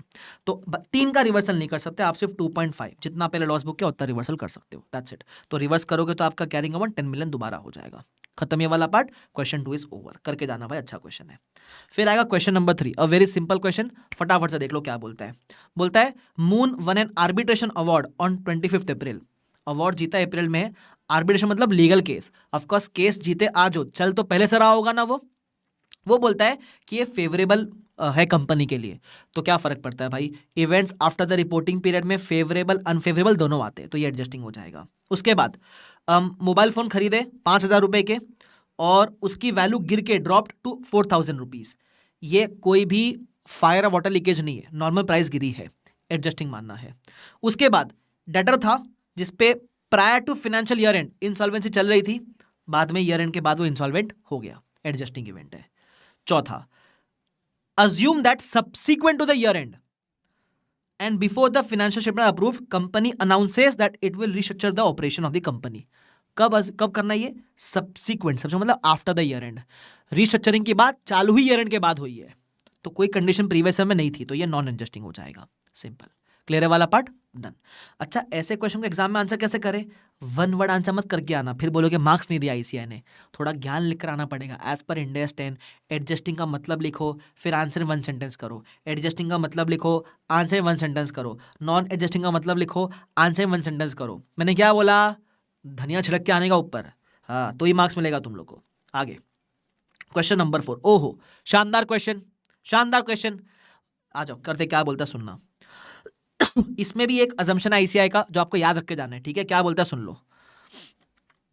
H constructed a warehouse at a cost of 10 lakhs in 2015. Warehouse बनाया. It became available for use by H limited on 1 Jan 2016. तो इस दिन से चालू करेंगे depreciation. 29 Jan 2020 H discovered that it's warehouse was damaged. मालूम पड़ा वेयरहाउस डैमेज है. बाय द वे यहाँ ईयर एंड दिसंबर है, नीचे मालूम पड़ेगा आपको. During early Feb 20 N investigation revealed that damage was due to a structural fault. इसका मतलब क्या है? ये जो डैमेज हुआ है, ये डैमेज के बारे में मालूम आज पड़ा है, वो था पहले से. It was due to a structural fault. याद है रॉकी सरफेस वाला एग्जांपल? कॉस्ट बढ़ रही है because of rocky surface. Rocky surface मिला आज है. लैग हो रहा है क्या? एक सेकेंड, लैग हो रहा है क्या? अब बताओ सही है क्या? मैं वापस रीड कर लूंगा चाहिए तो. अभी सही है क्या? मेरे यहां सही दिख रहा है अभी. एक सेकेंड. हाँ, अभी सही हो गया, अभी सही हो गया. मैं वापस रिपीट करता हूँ, सुन लो मेरी बात. क्वेश्चन नंबर 4 क्या बोलता है सुनना. मशीन बनाई आपन ने 2015 में 10 लाख रुपए की, अवेलेबल हुई 16 में, तो आपन इस दिन चालू करेंगे डेप्रिसिएशन. ठीक है. फिर बोलता है on 29 Jan 2020 H discovered that it's warehouse was damaged. Warehouse हो गया damage. During early Feb an investigation revealed that damage was due to a structural fault. मतलब डैमेज के बारे में मालूम आज पड़ा है, था वो पहले से. जस्ट लाइक रॉकी सरफेस मिला आज है, था वो पहले से. तो ये एडजस्टिंग इवेंट हो जाएगा. भले ही मिला आज है, था वो पहले से. ठीक है. आगे. The fault became apparent when the warehouse building leaked severally. तो वाटर लीकेज हुआ, उसकी वजह से फॉल्ट के बारे में मालूम पड़ा. ठीक है. वाटर लीकेज की वजह से फॉल्ट नहीं हुआ, वाटर लीकेज की वजह से फॉल्ट के बारे में मालूम पड़ा. फॉल्ट था तो पहले से ही. ठीक है. आगे. The discovery of fault is an indication of impairment. अब करना क्या सुनना इसके बारे में. इसका एक बढ़िया अपन टेबल से समझने का ट्राई करते हैं. अवेलेबल फॉर इस दिन पे हुआ. ठीक है. अब मेरा 31 December 19 ईयर एंड है, मान लो ऐसा. ये फॉल्ट वगैरह के बारे में मालूम पड़ा 2020 में, और ये इंडिकेशन ऑफ इम्पेयरमेंट है. तो क्योंकि ये फॉल्ट इज एडजस्टिंग इवेंट, तो आप इम्पेयरमेंट टेस्ट 2020 में नहीं करोगे, 31 December 19 में ही कर लोगे. एडजस्टिंग का ये इंपैक्ट है कि इंपेयरमेंट टेस्टिंग प्रीवियस ईयर के एंड पे कर लेंगे अपन. अब इंपेयरमेंट टेस्टिंग में क्या चाहिए होता है? एक चाहिए होती है कैरिंग अमाउंट, एक चाहिए होता है recoverable amount. Recoverable amount 6 lakh दे रखी है, कैरिंग अमाउंट ढूंढना है. ठीक है. क्या बोलता है सुनना. Reassess the useful life 20 years. ये तो रीअसेस लाइफ है. लाइफ पहले कितनी थी वो दे रखा है. Before discovering the fault H had depreciated warehouse using 30 year estimated useful life. अब सुनना मेरी बात. मतलब 2016 से लेकर 19 तक जब हम डेप्रिशिएट कर रहे थे तब लाइफ 30 years थी, तो करना डेप्रिशिएट. 2016 का आया डेप्रिसिएशन, 17 का आया डेप्रिसिएशन, 18 का आया डेप्रिसिएशन. अब है ना, यहाँ लाइफ हो गई रीअसेस. तो ये रीअसेस लाइफ का इंपैक्ट एक्चुअल में 31 December 19 के बाद से लेना चाहिए था, बराबर. बट इन्होंने क्या किया है, 2019 में ही इसका इंपैक्ट ले लिया है. तो जैसे ऐसे ने क्या वैसे करना है. तो क्या लाइफ कितनी हो गई अपनी? लाइफ चेंज होके हो गई 20 years. But 20 years is from the date it was ready to use. मतलब 20 years आज के हिसाब से नहीं है, 2016 के हिसाब से. तो कितने ईयर्स बीत चुके? 16, 17, 18, 3 साल बीत चुके हैं. तो रिमेनिंग लाइफ कितना बचा है? 17 बचा है. मैंने सब लिख के दिया हुआ इधर. तो आप 2019 का जो डेप्रिसिएशन है वो रिवाइज्ड लाइफ के हिसाब से निकाल लोगे. एक्चुअली ये ऐसा नहीं होना चाहिए, वो 2020 से होना चाहिए था, बट इन्होंने 19 से लिया हुआ है. ध्यान रखना, कोई दिक्कत नहीं है सर. तो फिर 16, 17, 18 का आया डेप्रिसिएशन, 19 का भी आ गया डेप्रिसिएशन. ये रही मेरी कैरिंग अमाउंट. यही तो चाहिए था. रिकवरेबल मेरे पास है, आया इम्पेयरमेंट लॉस बुक कर लेना. ये पहली एंट्री. दूसरा, इन्होंने एक और एंट्री मारी हुई है.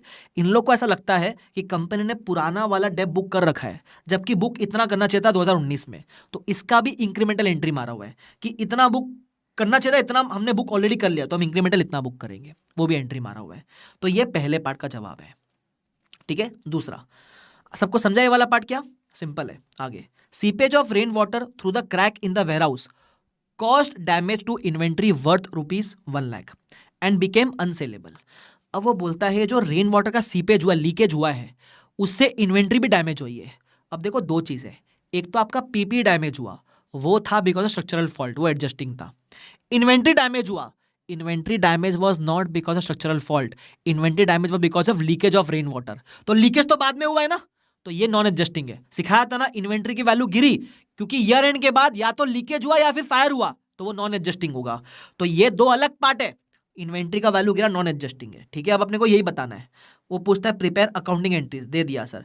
Discuss disclosure requirement in the above case, मतलब पीपी वाले केस में what is the disclosure requirement, तो वो तो एडजस्टिंग है, तो एडजस्ट भी करेंगे, डिस्क्लोज भी करेंगे। तीसरा, will your answer be different, अच्छा नहीं सॉरी, एक और चीज पूछा है, disclosure requirement in case of inventory बता देना, क्योंकि इन्वेंट्री का नॉन एडजस्टिंग है, इन्वेंट्री का क्योंकि नॉन एडजस्टिंग है, तो अगर वो मटेरियल है तो डिस्क्लोज करेंगे, वरना कुछ नहीं करेंगे। अब तीसरा, will your answer be different if there was no structural fault and damage to the warehouse had been caused by event occurred after 31 December 19। बोलता है अगर वेयरहाउस का जो डैमेज है वो स्ट्रक्चरल फॉल्ट की वजह से नहीं, किसी और रीजन की वजह से होता जो दिसंबर के बाद होता, तब फिर तो वो भी फिर नॉन एडजस्टिंग बन जाता ना यार। वेयरहाउस का डैमेज स्ट्रक्चरल फॉल्ट की वजह से था, तब वो एडजस्टिंग बना। If it was because of any other reason, जो बाद में ओकर हुआ है, तब तो वो भी फिर नॉन एडजस्टिंग बन जाता। बस सब खत्म। तुम लोग चैट बॉक्स में क्या शानदार आंसर कर रहे हो, मजा आ गया, मेरे को मजा आ गया। Sai, Dhruv, Sahil, Shruti, Lakshmi, Patel, Hinal, very good. Neha, Mayank, very good, शानदार, मजा आ गया। चलो खत्म। और कुछ है क्या इंडेक्स 10 में, देखने दो जरा मुझे। क्वेश्चन नंबर 5 एक बार देख लो, बड़ा सिंपल है। 5 अप्रैल को फायर डैमेज हुआ है इन्वेंट्री का, ईयर एंड के बाद डैमेज हुआ ना, नॉन एडजस्टिंग इवेंट बराबर। तो इसमें जो एनआरवी गिरी है वो नॉन एडजस्टिंग है। ठीक है, तो इन्होंने, अकाउंटेंट ने गलती कर दिया, अकाउंटेंट ने एडजस्टिंग मान लिया, जबकि वो नॉन एडजस्टिंग होना चाहिए, बता देना उसको। क्वेश्चन नंबर 6 पास्ट एग्जाम मई 23 में आया था, देख लो, सिंपल है। कितने 5 केसेस है, मैं जो इतने बड़े बड़े हर एक लाइन नहीं पढ़ेंगे, सीधा ऊपर ऊपर से पढ़ा रहा हूँ। सबसे पहला इसमें क्या बोला हुआ है, 2021-22 का जो एफएस है उसके बहुत डेट्स दिए हुए हैं कि सुपरवाइजरी बोर्ड ने इस दिन भेजा बीओडी को, सुपरवाइजरी बोर्ड ने अप्रूव, मतलब बीओडी ने अप्रूव किया 26 जून को, फिर शेयर होल्डर ने देखा 4 जुलाई को, फिर मिनिस्ट्री ने अप्रूव किया। अरे कुछ नहीं, date of approval of FS मतलब बीओडी का अप्रूवल, बीओडी का अप्रूवल आया है 26 जून को, तो ये दिन हो गया आपकी वो डेट ऑफ अप्रूवल। ठीक है, ध्यान रखना, ये पहला वाला पार्ट। दूसरा, कंपनी लिटिगेशन में है, ठीक है, नो प्रोविजन फॉर टैक्स, कोई प्रोविजन फॉर टैक्स नहीं बनाया है। आगे, on 21 April 23 supreme court rejected the companies claim. अब ये जो अपन सुप्रीम कोर्ट में गए हैं, ये प्रीवियस ईयर में कोई प्रोविजन फॉर टैक्स था उसके लिए गए हैं। ठीक है, तो ऑफकोर्स पहले केस हुआ रहेगा, 21 अप्रैल को जजमेंट आया, तो ये तो एडिशनल एविडेंस मिला ना अपने को, तो ये एडजस्टिंग इवेंट होगा, ध्यान रखना, सिंपल। ठीक है, उसके बाद क्या बोलता है, provision for doubtful debts at 6%, जैन में डेटर के ऊपर हुआ लॉस, उसके बाद वो हो गया इंसॉल्वेंट, तो ईयर एंड के पहले लॉस हुआ उसको, तो कंडीशन थी, ईयर एंड के बाद एडिशनल मिला एविडेंस, एडजस्टिंग इवेंट बराबर। आगे चौथा पॉइंट बोलता है इक्विटी शेयर्स है, उसकी वैल्यू मार्च में 35 लाख थी। आगे बोलता है due to market condition subsequent to the reporting date. अगर आप ध्यान से देखो, इन्वेस्टमेंट के लिए क्या बोला है, वैल्यू गिर गई है 20 लाख पे, बट क्यों गिरी, क्लियरली बोला है due to market condition subsequent to reporting date, मतलब इसकी कोई कंडीशन एग्जिस्ट कर रही थी क्या, नहीं, नॉन एडजस्टिंग इवेंट। आगे, Tanay was in negotiation with Varun on 1 Jan 22 to acquire the land. देखो, नेगोशिएशन करने से कंडीशन नहीं आती है, नेगोशिएशन मतलब गप्पा गोष्ठी करना, कंडीशन कब आती है, जब कोई सेल डीड किया रहेगा, कोई एग्रीमेंट किया रहेगा, तो कंडीशन आती है। तो नेगोशिएशन कर रहे थे, नेगोशिएशन मतलब गप्पा गोष्ठी को कंडीशन का एग्जिस्ट कभी मत मानना। ठीक है, negotiation were concluded in the first week of April, इस दिन एक्चुअली कंडीशन अराइज होती है, तो कंडीशन अराइज ही हो रही है ईयर एंड के बाद, तो ये नॉन एडजस्टिंग होगा, ध्यान रखना। क्लियर, खत्म। ले, मजा आ गया, मजा आ गया, आया ना मजा बीड़ू, हे बीड़ू बीड़ू बीड़ू, खत्म, मजा आ गया भाई साहब। चलो आगे बढ़े, आगे बढ़ो सारे के क्या हो गया सर आपको, थोड़ी पागलपंती करनी जरूरी है, वरना फिर मजा कैसे आएगा ना यार। एनीवेज, शुरू करें क्या? शुरू करें, आ जाओ। India 37, let's start the revision. चल शेरा, तैयार हो जा। इन 3, 2, 1 एंड गो। इंडिया 37 नाम क्या है? Provisions, contingent liabilities, contingent assets. काम की बात करेंगे। सबसे पहले definition of liability, present obligation, past event, outflow of resources. ठीक है, अब इसमें क्या है? Obligation. What is the meaning of obligation? Obligation का मतलब there is no realistic alternative rather than settling it, बराबर। और ऑब्लिगेशन होता है दो प्रकार का, एक होता है लीगल ऑब्लिगेशन, एक होता है constructive obligation. What is the meaning of legal obligation? ऐसा ऑब्लिगेशन जो कॉन्ट्रैक्ट से या लीगली अराइज हुआ है। What is the meaning of constructive obligation? जो आपके पास्ट प्रैक्टिस, पॉलिसी या स्पेसिफिक स्टेटमेंट जो आपने सामने वाले को दिया है, जिसकी वजह से सामने वाले के माइंड में क्या क्रिएट हो गया? एक valid expectation. Constructive obligation. Sir example दो। जैसे प्रवीण है, प्रवीण अपने सेक्रेटरी को हर साल देता है बोनस। प्रॉमिस नहीं किया है, लेकिन सेक्रेटरी को सूद समेत हर साल देता है दिवाली का बोनस। दिवाली का बोनस बोलता है, लेकिन देता है वैलेंटाइंस डे के दिन पे। अब बताओ, सेक्रेटरी के मन में हर साल एक्सपेक्टेशन रहेगी ना कि मेरा प्रवीण आएगा और मुझे बोनस देगा। बस इसी को बोलते हैं कंस्ट्रक्टिव ऑब्लिगेशन सब चीज। ठीक है, खत्म कहानी, आगे बढ़ेंगे। अब आएगा provision. What is the meaning of provision? एक प्रोविजन लाइबिलिटी होती है, बट या तो टाइमिंग अनसर्टन है या फिर अमाउंट अनसर्टन है।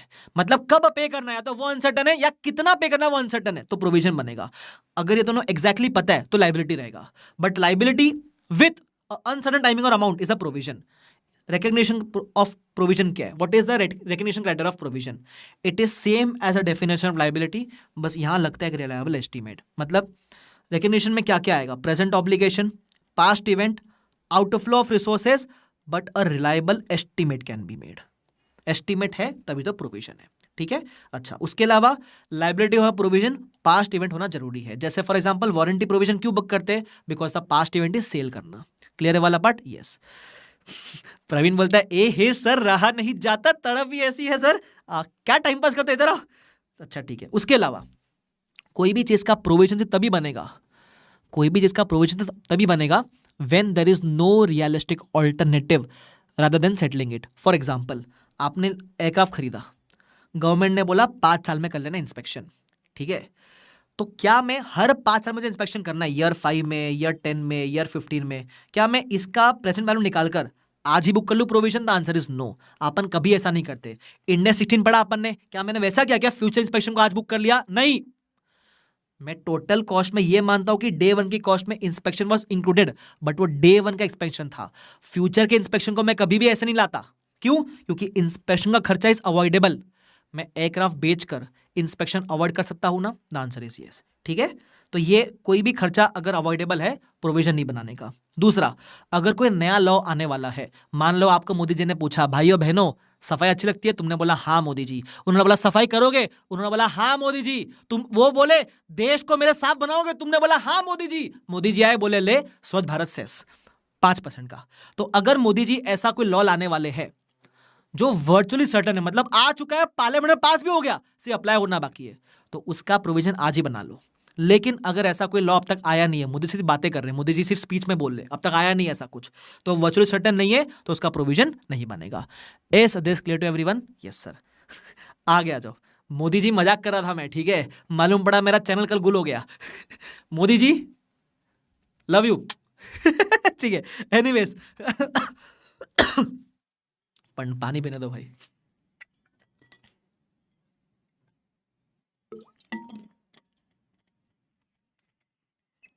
लव यू बिड़ू, बिड़ू लव यू।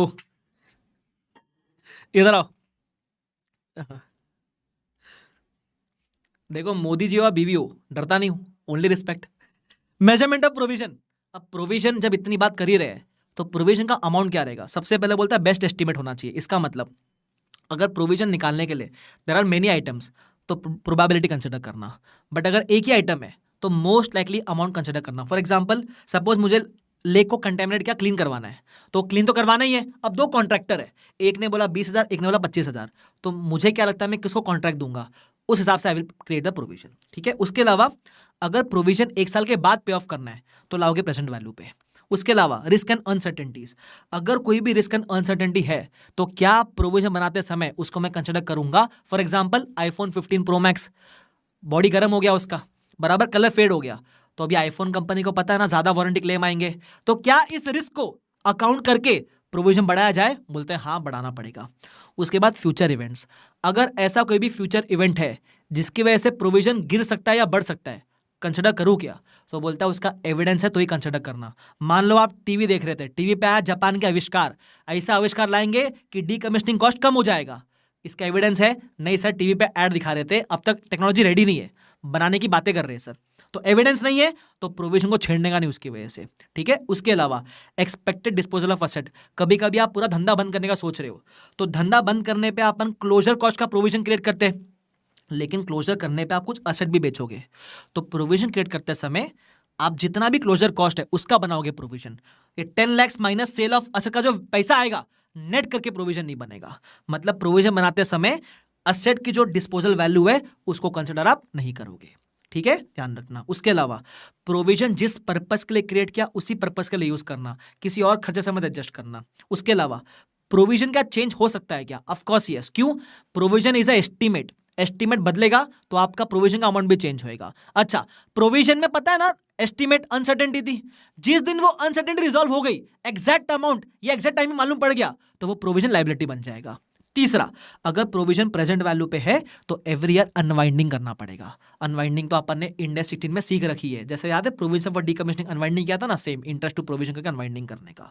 उसके बाद फ्यूचर ऑपरेटिंग लॉसेस, फ्यूचर में होने वाले लॉस का आज प्रोविजन नहीं मारने का। तुम समझ रहे हो क्या मेरी बात? Yes sir. क्यों? क्योंकि इसमें कोई पास्ट इवेंट नहीं होता है। ये था आपके प्रोविजन के बारे में। अच्छा, कंटिजेंट लायबिलिटी असेट पे मैं आता हूं थोड़े समय में, बट मैं नीचे मुड़ के आऊंगा रीइंबर्समेंट के ऊपर। What is the meaning of reimbursement? कोई होने वाले खर्चे को अगर आपको किसी ने रीइंबर्स करने का प्रॉमिस किया, मान लो मैं आर्टिकलशिप कर रहा हूं, मुझे मेरे प्रिंसिपल ने बोला कि जो ट्रैवलिंग का खर्चा है पहले तुम कर लो, हमसे फिर रीइंबर्स ले लेना, बराबर। तो मान लो आपने 100 का खर्चा किया, तो एक्सपेंस टू प्रोविजन आपने क्रिएट किया एंट्री। अब इसका अगर आपको 80% रीइंबर्समेंट प्रॉमिस हुआ है तो आप बुक करने का reimbursement asset to reimbursement income.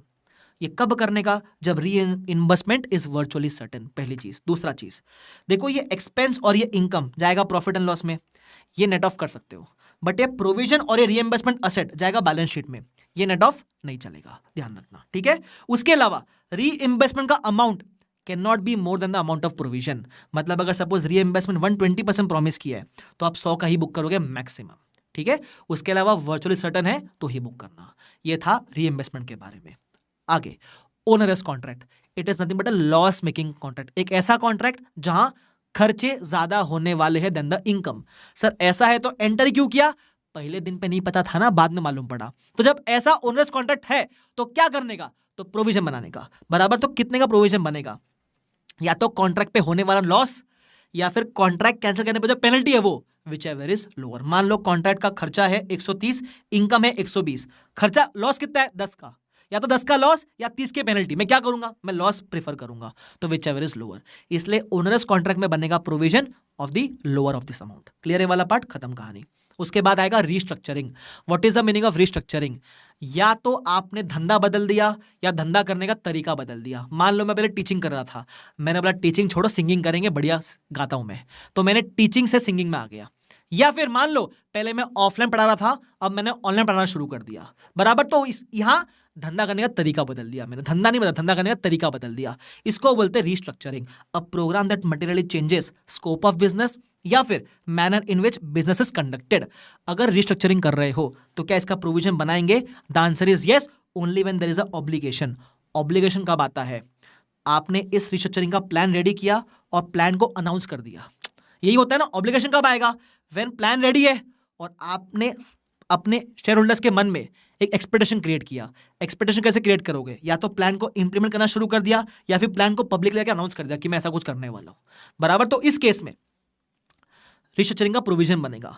अब जब प्रोविजन बनाओगे तो प्रोविजन का अमाउंट क्या होगा? यहाँ टेक्निकल लैंग्वेज दिया हुआ है, आसान भाषा में समझोगा पर टेक्निकल लैंग्वेज सुन लो। It includes direct expense arise from restructuring with both necessarily entailed by the restructuring and not associated with the ongoing activities. Sir समझा ही नहीं, आगे पढ़ो। Does not include retraining staff, marketing, investment in new system, these expense related to future conduct of business. ये ना समझे, आसान भाषा में सुनो।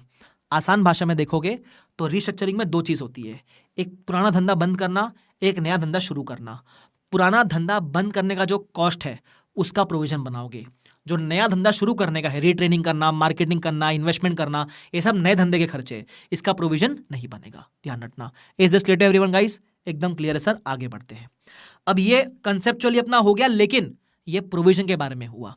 अब मैं आऊंगा towards contingent liability. Sir what is the meaning of contingent liability?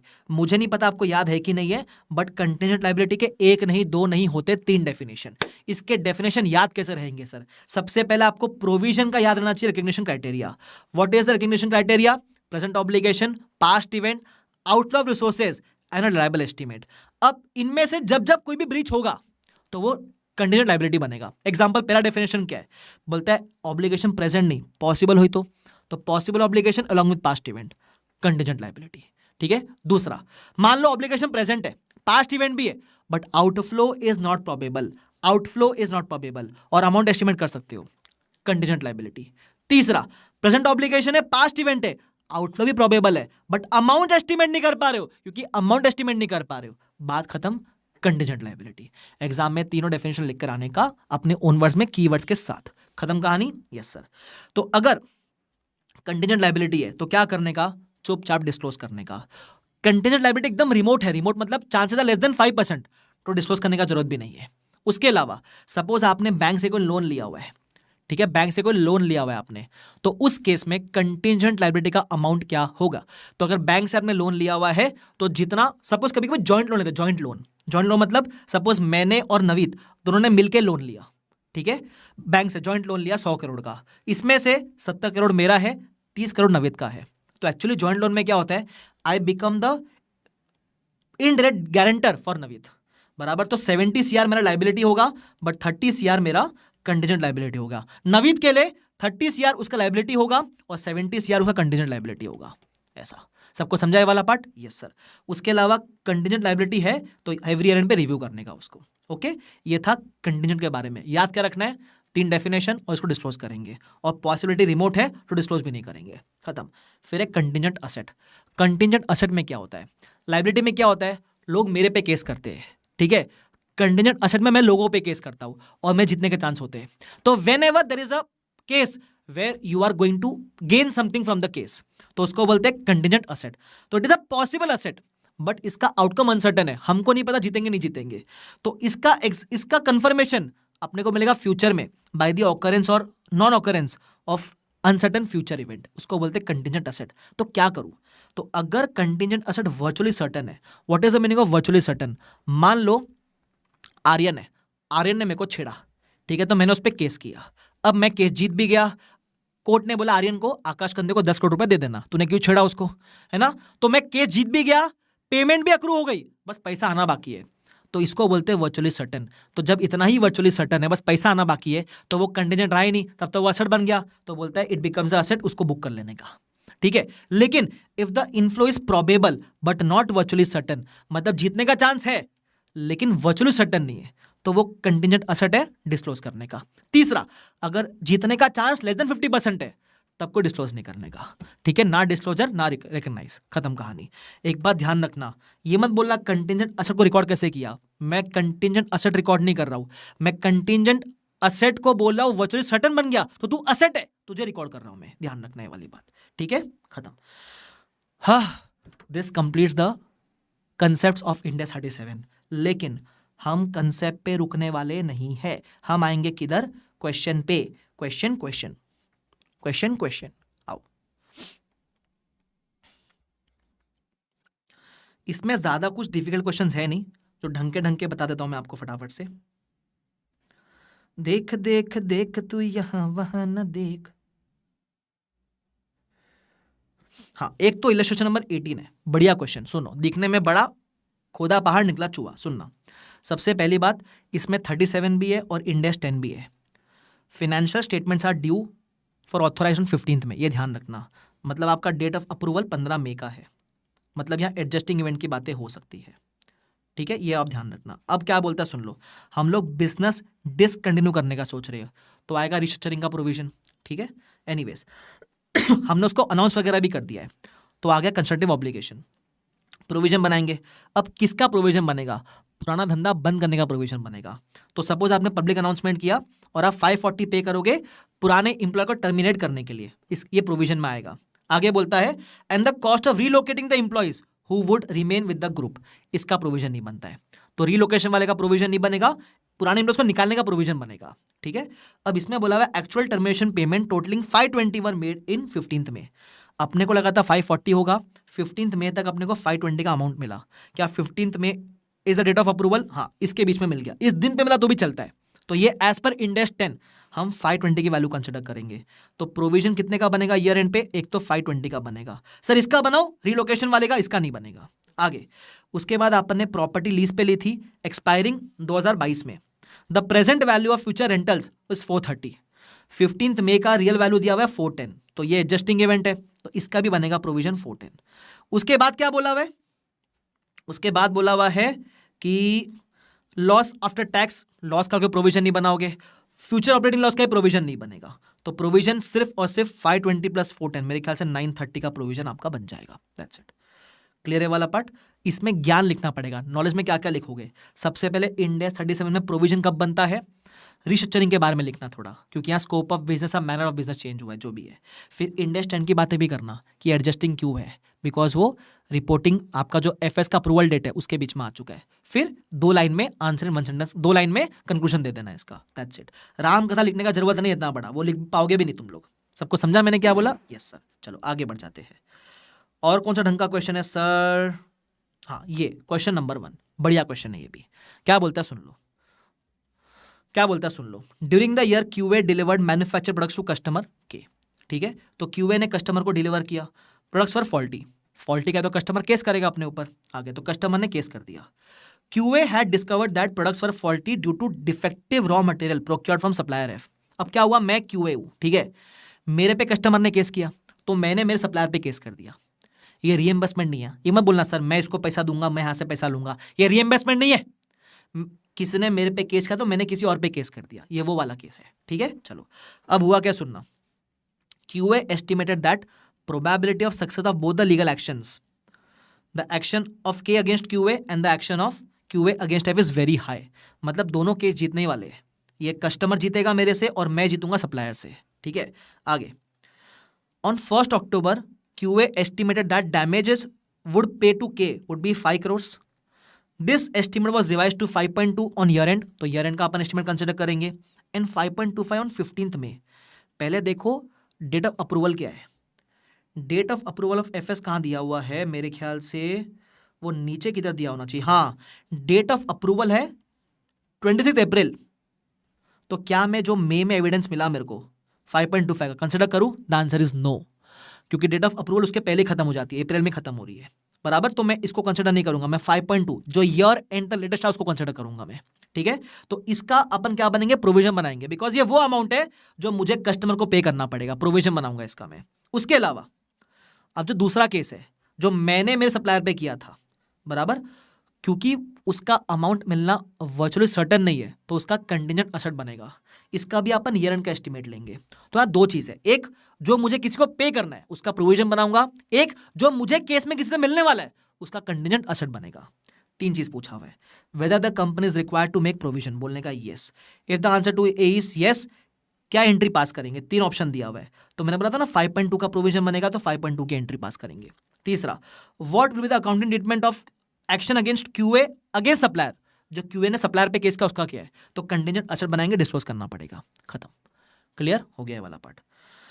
हाँ, उसके बाद क्वेश्चन नंबर 6 बढ़िया क्वेश्चन है, सुन लो क्या बोलता है। हमने 6 मंथ वारंटी दिया हुआ है, ठीक है। इक्विपमेंट को अपन ग्रॉस मार्जिन 40% पे बेचते हैं। प्रोविजन 30,000 का अपन ने बना रखा है, which is approximately 1% of gross margin, ठीक है।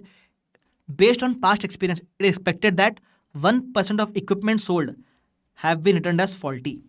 ठीक है, sales value is fully refunded to customer. इसका मतलब क्या है? आप जो वारंटी देते हो एक्चुअली कस्टमर को, वो ग्रॉस मार्जिन पे नहीं, वो सेल्स के बेस पे देते हो। तो वारंटी भी जो 1% बनाई है वो ग्रॉस मार्जिन की नहीं बननी चाहिए, वो सेल्स की बननी चाहिए थी। तो यहाँ गलती हो गई कंपनी से। तो कैसे ठीक करें? सबसे पहले ना अपने पास ग्रॉस मार्जिन है ना अपने पास सेल्स है, निकाल सकते हो, लेकिन ये जो प्रोविजन है this is 1% of gross margin.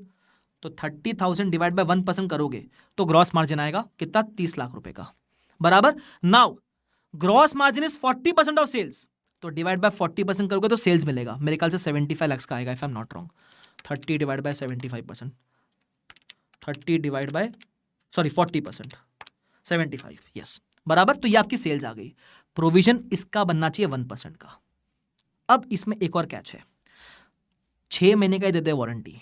ये जो 75 लैक्स है ये तो फुल ईयर का सेल्स है ना, ये तो फुल ईयर का है। जो पहला 6 महीने का सेल्स है इसकी तो वारंटी लैप्स हो गई ना, तो मैं इसका थोड़ा ना बनाऊंगा प्रोविजन, ईयर एंड तक इसकी वारंटी लैप्स हो जाएगी। जो नेक्स्ट 6 महीने का सेल है 37.5 लाख, इस पे बनना चाहिए 1% का प्रोविजन, 37,500 का प्रोविजन।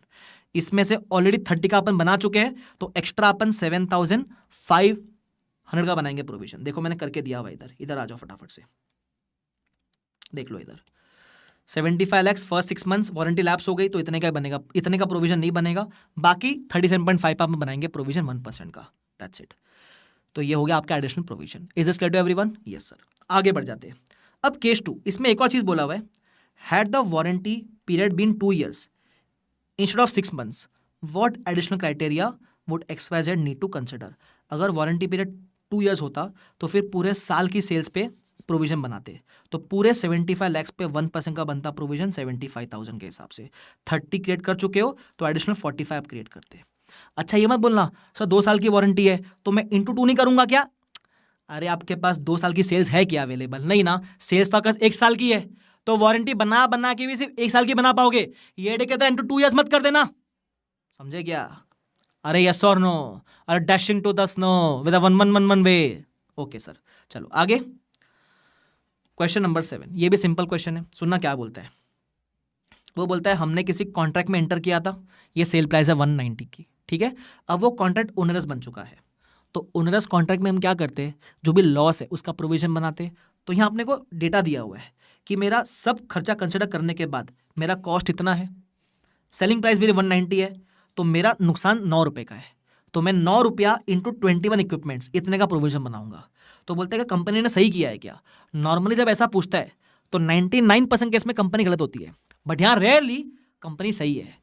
तो क्या बोलने का सही किया है और क्या। तो 4 लाइन में आंसर लिख कर आने का मस्त, पहले ज्ञान देने का, ओनर्स मतलब क्या होता है, ओनर्स का प्रोविजन बनता है, फिर बोलने का कंपनी ने सही किया है, तो वेरी गुड, उसको बोलने का good good good good good good good good, ऐसा बोलने का उसको, ठीक है।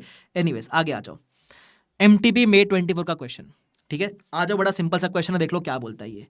Entity as a contract to purchase 1 million units of gas at ₹23 पर यूनिट, ठीक है, इतने में वो परचेज करेगा, कोई बात नहीं। Giving a contract price of 2,30,000, market price for a similar contract is 16 per unit, 16p per unit. Market price मतलब अगर आप बाजार में बेचोगे इसको तो इतना ही पैसा मिलेगा। Giving a sale price of 160, तो ये तो ओनरस हो गया ना यार। आप खरीद रहे हो 230 में, बेचोगे 160 में, नुकसान वाला सौदा ये तो ये ओनरस की बातें होगी इसके अंदर। अब देखो क्या बोलता है, determine in the following situations whether the contract is onerous and provision to be made. क्या बोलता है, if the electricity is sold at a profit, बोलता है भाड़ में गया ये 16 का प्राइस, मैं बेचता हूँ प्रॉफिट में, मैं 23 के ऊपर बेच रहा हूँ, तो प्रॉफिट में बेच रहे हो तो फिर ओनरस नहीं होगा, तो पहले वाले केस में नॉट ओनरस।